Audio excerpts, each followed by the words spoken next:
तो भारतीय समाज में महिलाओं की स्थिति को हम संतोषजनक नहीं कह सकते हैं।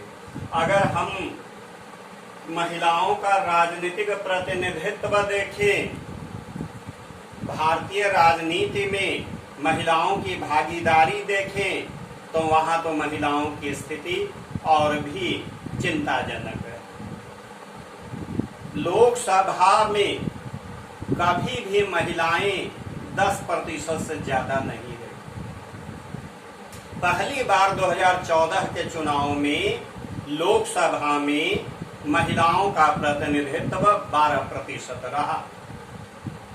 राज्य की विधानसभाओं में तो स्थिति और भी दयनीय है।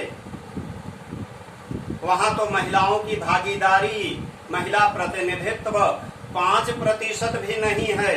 और सबसे बड़ी बात तो यह है, सबसे दुर्भाग्यपूर्ण पहलू तो यह है कि अगर कोई महिला मुख्यमंत्री और प्रधानमंत्री भी बन जाती है तो भी उनके कैबिनेट में पुरुष मंत्रियों का ही वर्चस्व रहता है।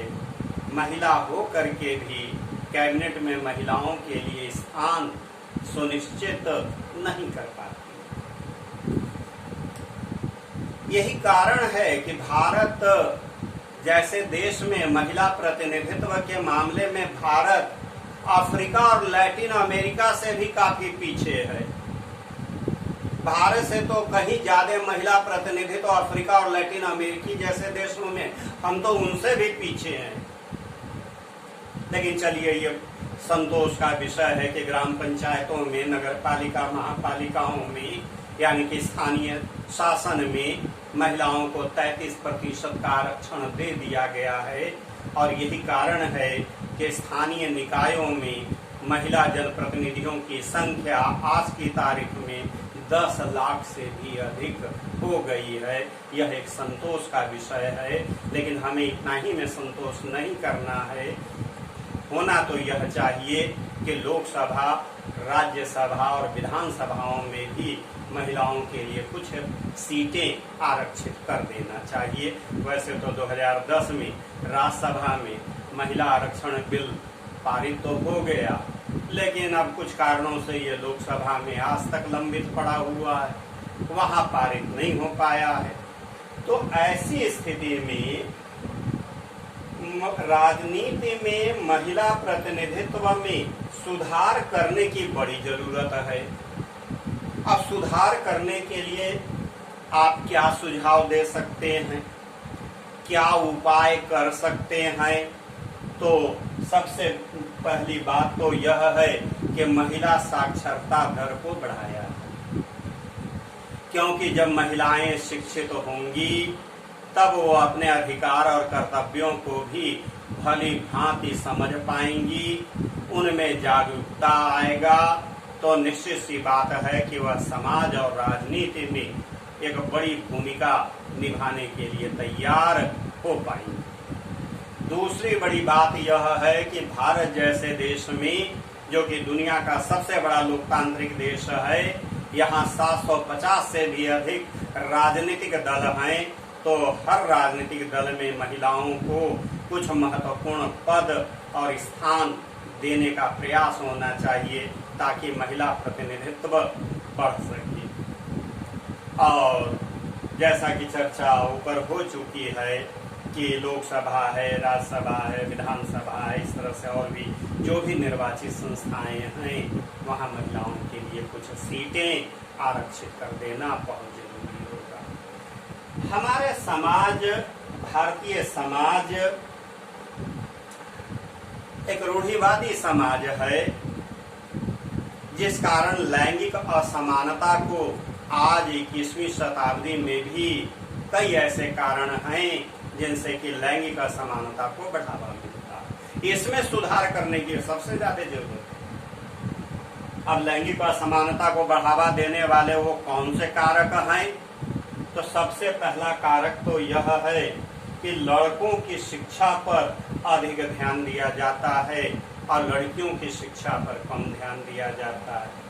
क्योंकि भाई एक मान्यता हमारे यहाँ बहुत पहले से रही है कि भाई लड़कियां क्या हैं, वो तो पराया धन है, क्या होगा ज़्यादा पढ़ा लिखा करके। इसलिए लड़कियों की पढ़ाई पर माता पिता कम ध्यान देते हैं, आमतौर पर लड़कों पर अधिक।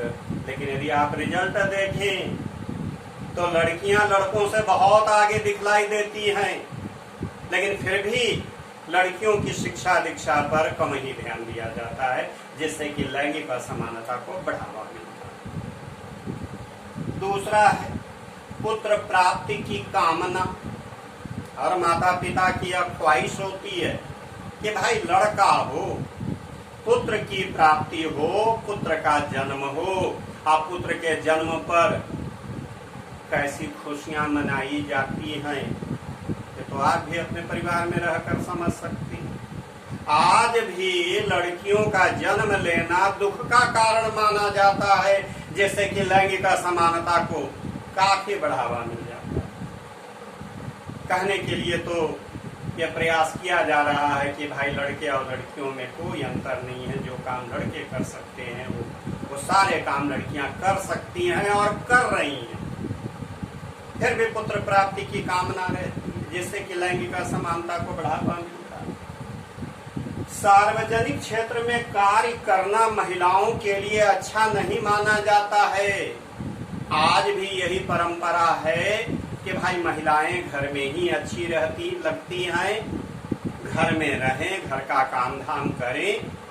बाहर निकल करके काम करना, नौकरी पेशा करना, बिजनेस करना आज भी अच्छा नहीं माना जाता। इससे लैंगिक असमानता को बढ़ावा मिलता है। हालांकि सरकार ने बाल विवाह पर प्रतिबंध तो लगा दिया है, लेकिन कभी कभार ये सब घटनाएं भी होती ही रहती हैं, चोरी छिपे बाल विवाह भी हो ही जाते। इस पर और सख्ती करने की जरूरत है। और विधवा पुनर्विवाह के संबंध में भी कानून बन गए हैं कि विधवा अगर फिर से दोबारा शादी करना चाहें तो कर सकती हैं, लेकिन पुरानी मान्यता कि विधवा को फिर से विवाह करना कई क्षेत्रों में अच्छा नहीं माना जाता, क्योंकि हमारे यहाँ तो भाई परंपरा रही है कि पति और पत्नी का रिश्ता 7 जन्मों का होता है। इसलिए एक ही जन्म में 2 बार विवाह हो जाए, ये कहाँ का उचित है। तो भाई यही सब वो कारक है जिससे लैंगिक असमानता को बढ़ावा मिलता है। तो ये जो चैप्टर है वो 3 हेडिंग्स का चैप्टर है, 3 टॉपिक्स का चैप्टर है। मैंने आज केवल एक टॉपिक उठाए हैं, लैंगिक मसले। अब अगले क्लास में हम लोग जाति और धर्म के बारे में अध्ययन करेंगे। लेकिन आज के लिए बस इतना ही। धन्यवाद। Thank you.